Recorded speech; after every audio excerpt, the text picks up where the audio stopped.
700. I'm your host, David Kozlowski. With me always, Kenneth Scott, and our special guest tonight, Mr. Jan Jorgensen. So when we went back to break, we're just reminding all the listeners that we have a contest going on called the Help and Hype. Please tag a friend that's been going through a difficult time.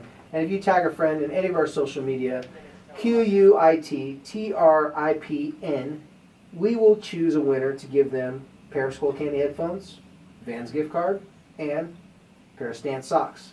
So nominate someone that you feel has been going through a hard time that could use the help, and it'll definitely hype them up and make their day. So back to our guest, Jan Jorgensen. When we went to the break, Jan, we were talking about, and this is with all due respect, I know it's a different type of discrimination, a different type of discontent, whatever. Here locally, Jan, played football for BYU, Kenneth, the University of Utah, myself, the University of Utah. Unfortunately, throughout the years, there has been some rifts, some differences, and there's always been a healthy competition.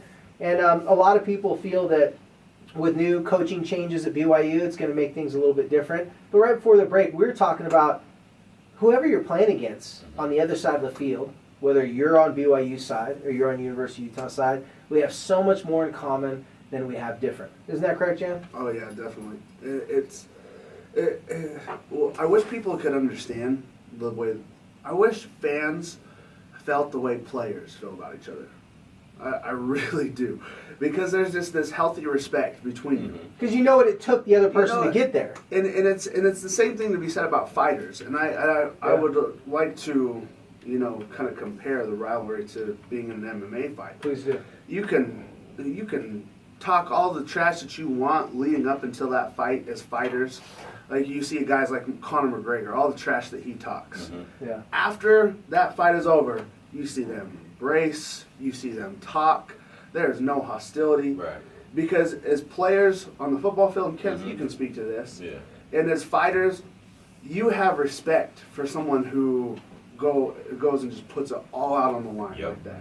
Definitely. When you're making yourself vulnerable, you're putting your manhood, everything that you've worked on, everything you've dedicated your life to, into that moment to go and lay it out on the line against another individual, win or lose, you have respect for that dude. Exactly.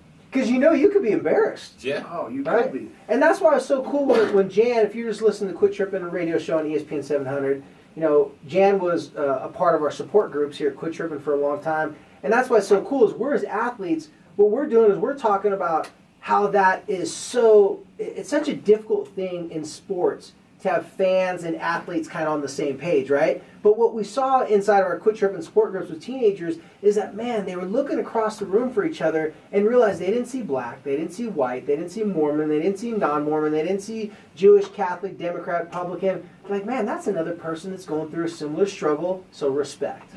Well, I think that's what I was just going to say. Like, it's one of the things that I was the most, I don't know if shocked is the right word. I was surprised by. When I started going to the Quit Trippin' groups, Dave invited me. Dave started sponsoring me as a fighter, and he said, "Hey, you might be good for these kids." And man, I went there, and it's like Dave said when he calls it the Noah's Ark of kids. It's so true.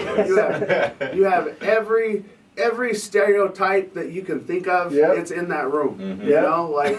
And you walk in and just your brain starts judging everybody. Exactly. Like what they're wearing, what they start saying, like immediately start judging. You're like, I wouldn't hang out with this kid, but when you lay it all out on the line, and it's the same thing in fighting, it's the same thing in football, and it's the same thing when you're communicating with somebody. When both of you, and it usually has to be both sides doing it. Yeah. But when both of you lay it all out on the line, you lay it all out there, there's ultimately this respect that you have. And I left those groups with these 13-year-old kids that I was like, what am I seeing in the room with these guys for? Like, I'm so different than them. What can I do for them? Yeah.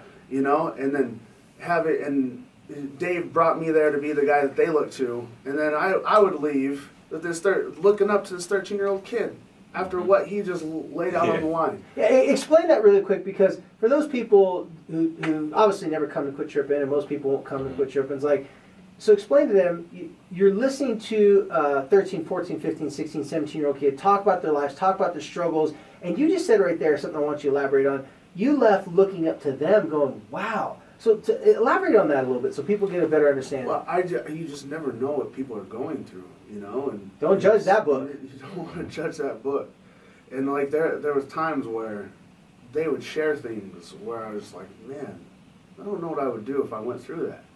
Now, did you ever get the feeling that they're being fake or doing it for attention? No.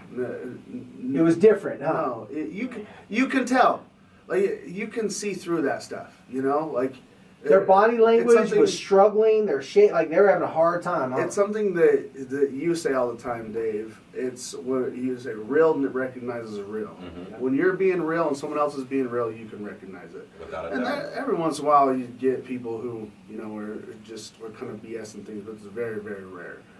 But I think it's a principle that you can just kind of look to in life. Whether you're a father trying to relate with your son, your daughter, you're a coach trying to relate with your players, whatever it is.